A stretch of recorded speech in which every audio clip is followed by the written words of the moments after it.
Welcome to Handi Quilter Watch and Learn. I am Kim Sandberg, and with me today is Kristina Whitney. We're both studio educators here at Handi Quilter.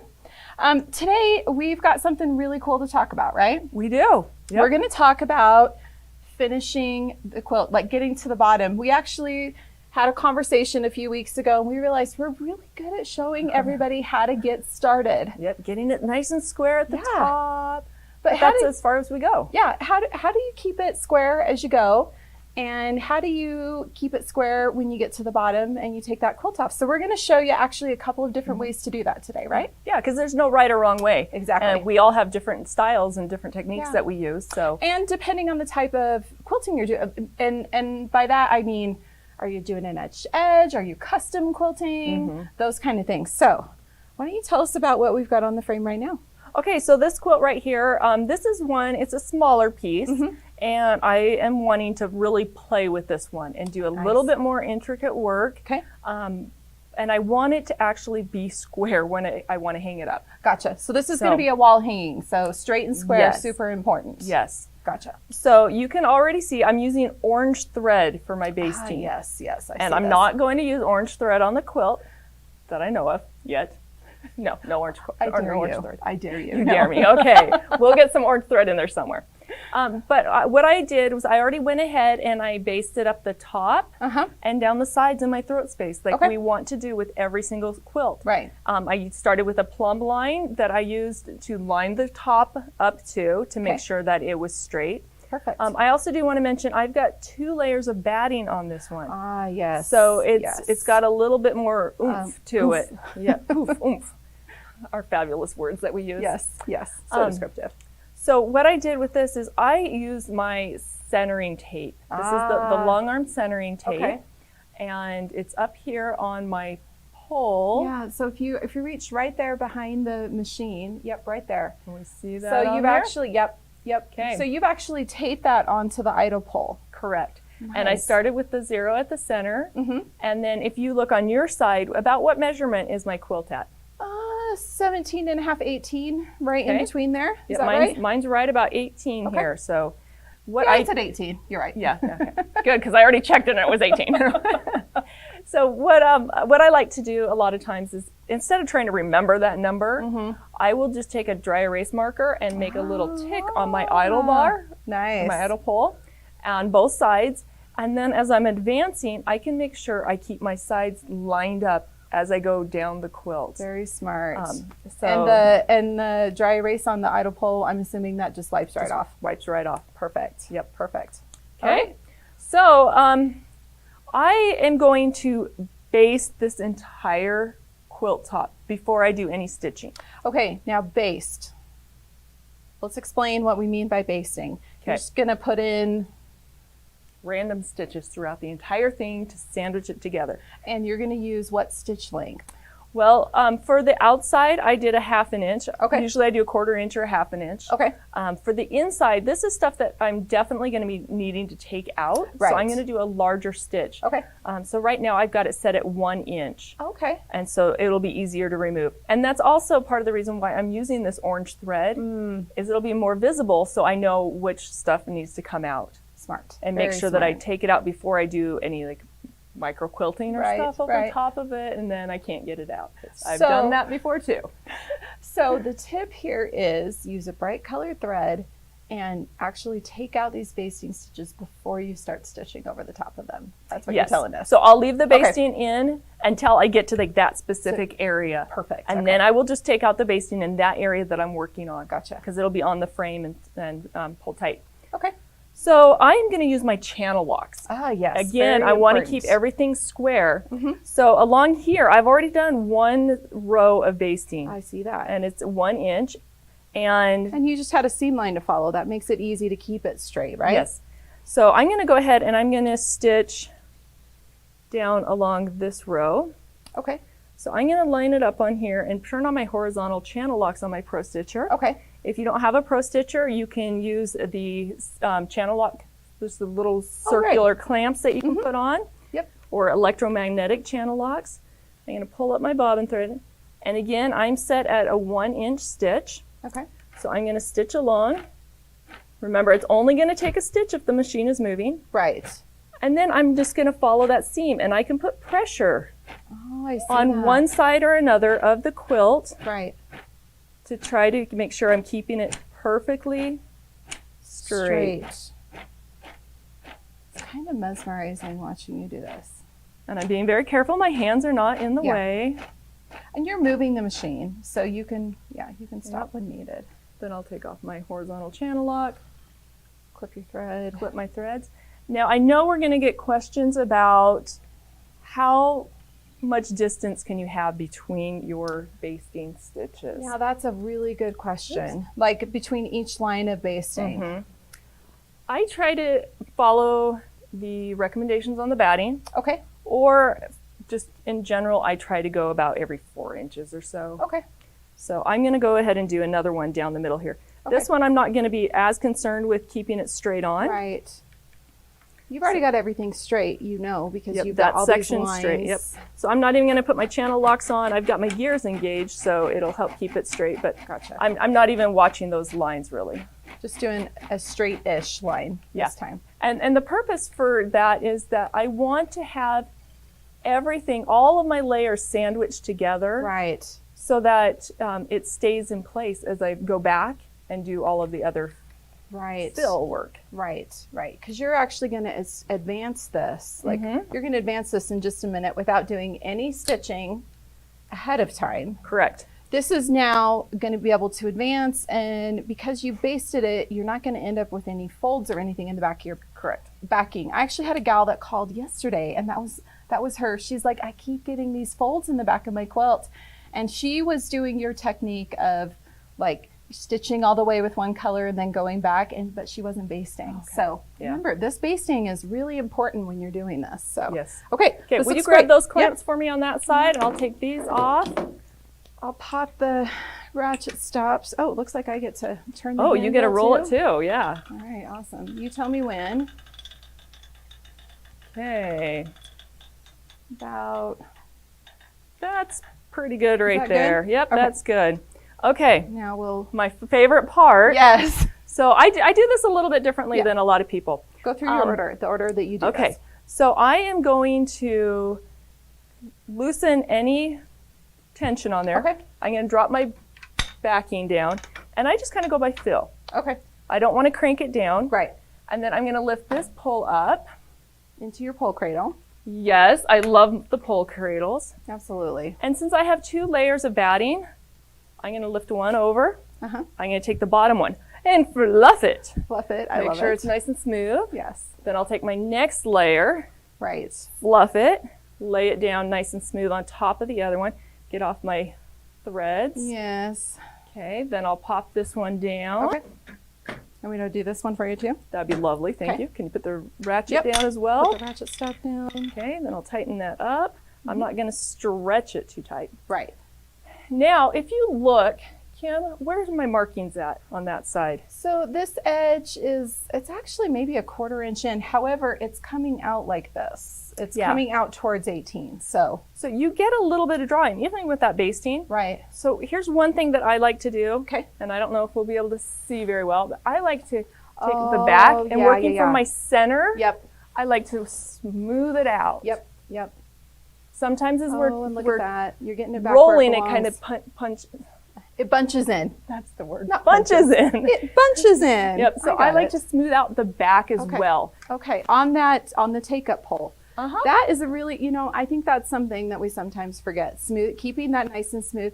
Once again, from the center out so that you don't push it to one side or the other, right? Yes.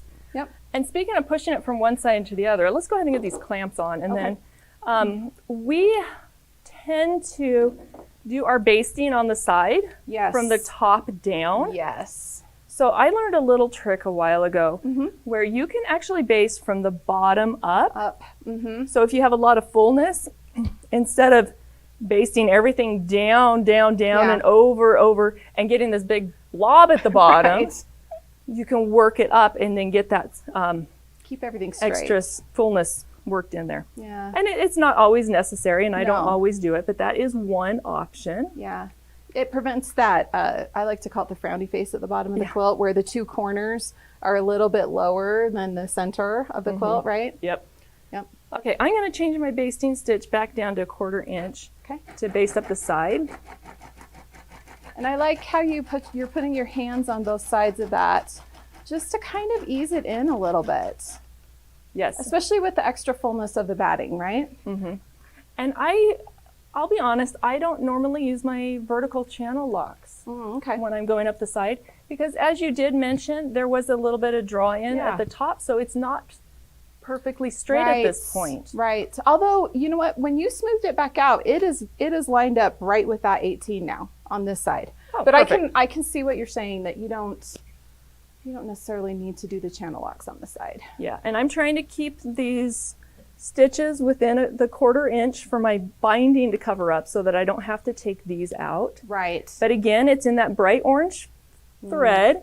So if I do see some peeking out, I'll know that that is stuff that I need to take out, and it'll be easier to remove. Super easy to remove when you're doing that binding. Yep. You're just working that right in there. Looks really good. Okay, so you baste the sides first.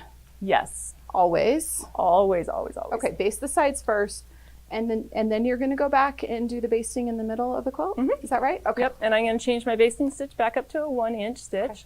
So the tighter stitch on the sides, the looser stitch through the center of the quilt. Yeah, because this center of the quilt is the stuff that I'm definitely going to be taking out. Right. I want that bigger stitch so it's easier to pull out. Exactly. So I'm turning on my horizontal channel lock.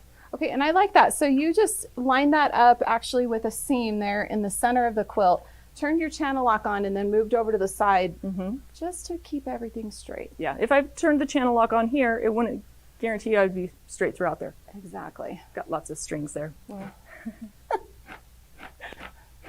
So this one I'm being a little bit more accurate on. I'm not having to be like completely 100% perfect, but just keeping it somewhat square there.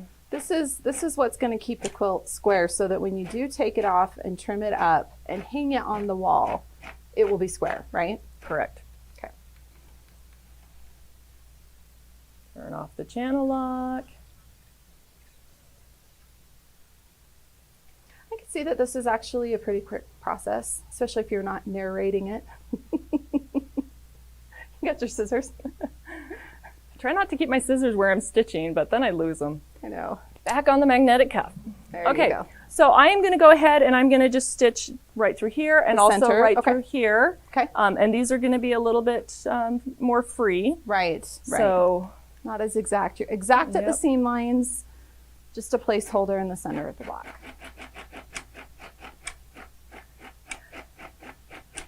You can tell where my bulk of seam is. Yeah, right there in the center. Well, you've got, those are 8-pointed stars, aren't they? Yes. Oh yeah, Crazy there's stuff. A lot of fabric there. Okay, so as I'm watching you do this, I can totally see a question coming up here. Okay. Okay, Kristina, why are you stitching from left to right, getting over to the side, clipping your threads, and then going back, instead of just coming across, stitching down, and then stitching back from right to left?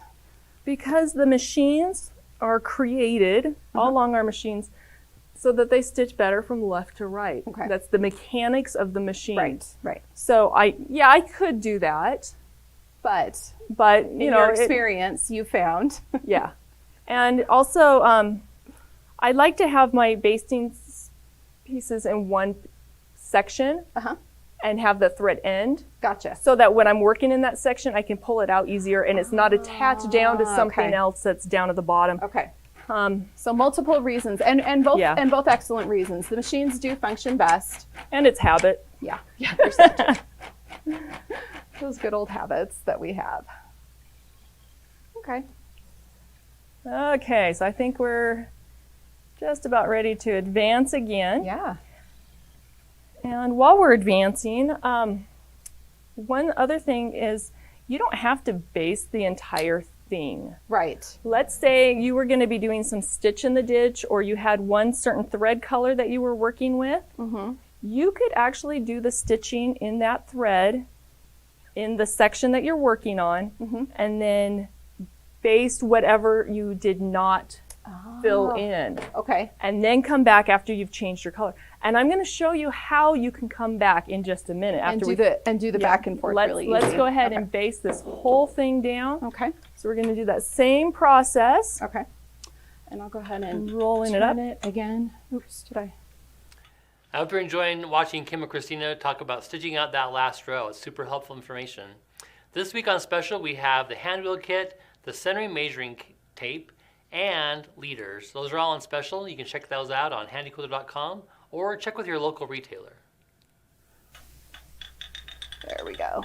All right. Is that far enough for you? Yeah. That is perfect, Okay. I think. Let's double check the... Make sure we're Yep, reaching. we're good. Okay, cool. Okay, so we put the bottom ratchet down. Yes. Okay, we're good. For the backing pole. We'll I'm pop the gonna top one up. fluff my batting. It's always important. Another way to guarantee that you will not end up with any weird creases or folds in the backing and the batting. And I don't know about you, but I always find I get weird threads Yes, on my me batting. too. And Me I don't too. want to have like a black thread on my batting that's going to Yes. show through somewhere. Especially you've got some spots of white on there. That's absolutely the last thing you want. We'll drop that down. You can tighten that up. Okay. Nice and So I can smooth. smooth out my backing. Oh, yes. Oh, look how beautiful that Oh, side looks. it's Right on that lining 18. up right with that 18. This side as well. So good. That's so great. Okay. All right, clamps time for on. clamps. Always use your side clamps. Imagine how fast we could quilt if we did everything together. Oh, ooh. Teamwork quilting. I like it. Yes. Okay, so Now we're at the bottom. we're at the bottom. Okay, now, first of all, Kristina, you didn't use pins. I didn't use pins. No, actually, I do this all the time too. So tell us what you did here. So this is a project that I know is going to take me a while to do. Right. It's a project that I'm going to have to just work on in my free time. Right. Which isn't all of the time. So Right. it's going to be coming on and off my frame. Right. So the great thing about these frames is that they have Velcro leaders. Yes. So I can just unvelcro the leader, take it off. But when I take it off, I don't want to have all those sharp pins because Yes. I don't like to bleed more than I need to. So I will actually baste onto my leaders for stuff like this. Projects like this. That way, if you travel with it too, like you and I, we'll do stuff at home and then we bring it in here to the studio. And so, yeah, this is really great. And so you just basted this on your domestic machine, just with a large stitch length and just stitched it on there. Yep. It looks great. So at this point, I do need to take this leader off, Right, or we take need it to- off the leader so that I can baste down the top. So first thing I want to do is I want to just double check, make sure I have sufficient backing. So I'm You not do. going to hit anything. Okay. So we're good with that. Important, yes. What I like to do, and I, again, do this differently than you do. You do Yeah. it differently than the rest of the educators. We all have our own little method, don't we? Yeah. So you take the pins out as you're going along. Yes. Some people, I know Kelly likes to do a baste line right here and then unpin. I just take my pins as I'm taking them out and I'll just pop them in. Okay, so you Right along basically there. pin baste it in place, and then you're going to rip out these stitches. Yep. Okay, So this is, I like it. I like all the different ways that we do it. There's no one right way, yeah, right? yeah. And usually if I've got my top pinned on, I'll just pull out a pin, pin it, and go along. Okay. And I'm not doing the pins as frequently as I did when Yeah. I put it on the leader. You don't need to. So I would go back after I get this stuff pinned. Okay.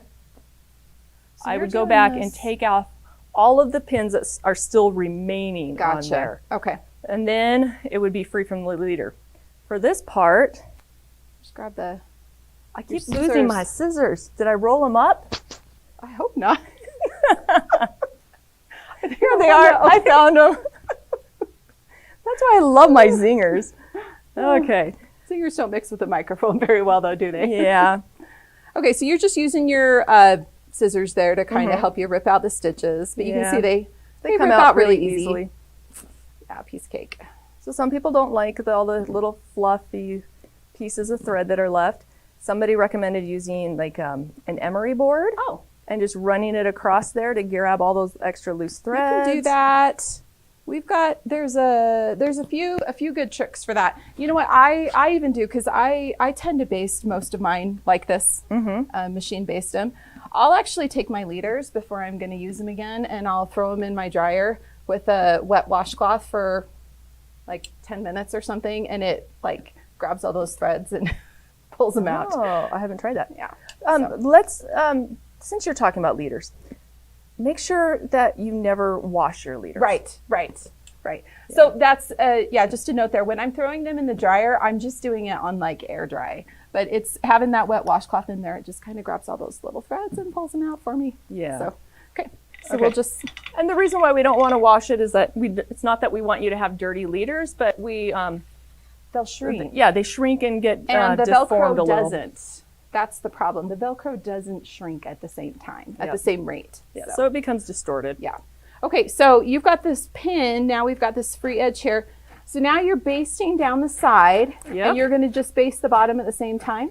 Just come down and go across. I am. Cool. And I am actually going to put my channel lock on and see how close I actually got to keeping this straight. And you can see that Kristina's she's using her fingers very carefully there. She's the one moving the machine. So the machine is just moving only when she moves it. Don't have to worry about anything. I'm being very careful with my fingers. Well, and that glide foot, as long as you stay on the outsides of that glide foot. And the glide foot's going to hit my finger, hopefully before a needle would. Oh, long before. Just kind of easing that in a little bit. Ow, there's a pin! Oh, it looks like you did a really good job keeping that nice and square all the way down. And I am manipulating it just a little bit. A little bit of easing there. Yep, I'm going to pull out this pin here and turn off my horizontal, and then I'm going to baste going up. Up the sides. All right.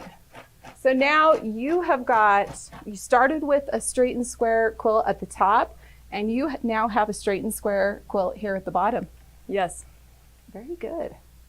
And that's, especially with wall hangings, or if you're going to be brave and do a show quilt, anything that you really need to make sure is super, super square, you can do this.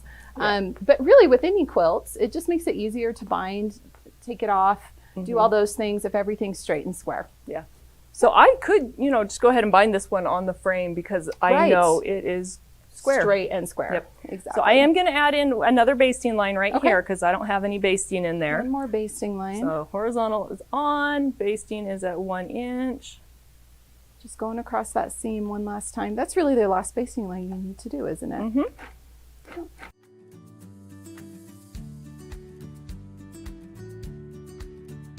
Okay, so you just finished that basting. That line looks great. You're going to go ahead and clip it. Now, here's a question for you. Okay. If you're going to take this off and put it on another machine, are you going to keep all this extra batting here at the bottom? No. You would trim that away. I get rid of everything that I don't really need. I do leave all my backing on because, I want that space to put the clamp on. Oh, yeah, absolutely. But yeah, I would get rid of this extra batting that I've got. And now your quilt is only attached to the front pole, the backing pole, and the take-up pole. It's not attached here at all, which means that you also have the option, if you're putting this on another machine, I know where you're going. You could load it in Clearview, right? Yes, and that is what I normally do. Okay. Is once I've got this top bar free from my fabric, I will pop it into Clearview. And even if I'm not taking it off the frame, I will still pop it into Clearview, and I will take this bar off, stick it down underneath my machine, and then put this into Clearview. Very cool. Very cool. And I would take this bar off and put it into the position of Clearview, because it has to be in this position for Clearview. Yeah. I really like that. I really like that. So this is so cool. Well, I want to show you how I do the bottom of a quilt. Okay. So we recorded this in the studio. So we'll let you take a look at how, just on an edge-to-edge quilt, how I finish the bottom of my quilt. All right, so Kristina, you and I are in the studio now, and we're taking a look at a quilt that's actually one of yours that you've done for charity. You and I kind of tag team quilted it. We're down to the bottom here, and I want to show you how I finish off the bottom of a quilt. So as you can see, I've come to the bottom here, and you can see that I've got my pins here. I need to quilt the last about 6 inches or so of this design. But before I do that, I want to remove my pins and baste along the bottom. Okay, because we definitely do not want to be hitting those pins with the needle. Exactly. That's the biggest reason why I want to do this. So let me show you how I do this. I'm going to set my machine on a basting stitch, and I'm just going to come up here to where I stopped basting, right about here. And I'll bring up my bobbin thread. And then I'm just going to go ahead and start basting down the side here. Just kind of move things over. And when I start getting close here, I'm just going to stop and pull out the first few pins. Now, everyone has kind of their own technique for doing this. Yes. This is what I have found that works well for me. So I'm just going to go ahead and stitch down to this corner. And I don't have channel locks on, although I certainly could turn them on if I wanted to.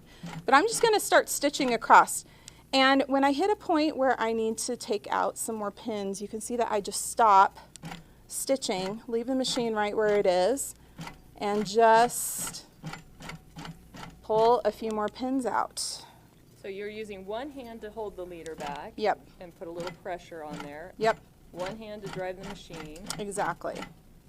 And this way it just keeps everything nice and flat and straight. And I'll just keep moving my pins down along the edge of the quilt here too. So do you ever use a channel lock when you're doing this? You know what, I will if it's a quilt that I'm really, really working hard to keep straight and square. The machine I'm using right now has a Pro Stitcher on it, and my gears are engaged, but I don't have my channel lock on. But because my gears are engaged, it's helping me keep things pretty nice and straight all the way across. And I'll say that the quilt wasn't perfectly straight to begin with. So. You can see, well, you can kind of see that lining up. It's not, which is just fine. I mean, on an edge to edge, I usually end up trimming in a little bit more and taking things off. Okay, so when I get to the last part here, I go ahead and do all the way over to this corner, and then I'll come back and I'm just gonna tuck that up out of the way. Thanks for grabbing those pins, Kristina. And then I'll just stitch up along the side here, putting a little pressure here to the front with my hand just to hold things in place. And then we'll go ahead and clip my threads. And then I've got one other little tip to show you. And we'll just get out the big scissors for that one. Okay, so now it's really important to roll the leaders out of the way. And you can see the bottom of the quilt right here. Now I want to absolutely make sure that I'm not going to accidentally hit any pins or anything here. So what I always do is I grab my scissors. So are you meaning like the pins from on the backing? Yes. That's hidden underneath. Yeah, that's hidden underneath there, because I had a really bad experience with that at one point. So what I do is I grab a pair of scissors and I just slide them right in between the fabric and the batting, and I'm just going to go ahead and trim just the batting across the bottom here. And you can see as I'm doing this, this makes it so I can see my backing. And this one, luckily there was plenty of backing, so I'm not anywhere near my pins. However, sometimes I get quilts, especially if it's from customers, where it's a little bit close here. But now I have a very clear view of exactly where my pins would be if they were here, and I don't have any worries about running into anything. That is a great tip, because yeah, we definitely don't want to hit those hidden pins underneath that batting. Exactly. So that's the way that I do it. Now what I would do is just go ahead and resume my stitching with the Pro Stitcher and stitch out this last row. Excellent. Thanks, Kim. Yeah. Okay, so now you've all seen how I do the bottom of a quilt. Kristina, there was one last thing I wanted you to show them all. So we have set up on our frame here, we have 2 hand wheels. Yes. So why don't you show us why we want to do 2 hand wheels? Okay, will you grab those clamps Yep. off there for me? And Yep, I'm going to I'll take walk those over off. here. Okay. So with the quilt set up, it's all basted, I can stitch any position that I want now. Right. So I can use my hand wheels and I can easily rotate back and say, okay, I want to quilt the center section. I love it. Or, okay, I'm going to start over here with my white thread. Right. And then I can go back and forth and everything is basted in position and ready to go. I love that. So the two hand wheels, you call that your double Dutch quilting. That's my right? double Dutch quilting. Double Dutch quilting. Yep. All right, well, that is a great last tip here. So, well, I think we've covered everything we wanted to today. Let's just take a second really quick and talk about the quilt behind us. This is made by Kate Quinn of Fabricated Quilts. It's one of the vintage quilts from Brenda Grells, and she did an absolutely beautiful job on this. I do believe most of it is computerized quilting. Absolutely gorgeous quilt. She used a slightly variegated thread, which just adds a really nice touch of a little bit of pop to the just absolutely beautiful quilting on this double wedding ring. So, all right, well, we want to say thanks for watching this week. Be sure to give us a like, subscribe to our channel, and be sure to have fun quilting.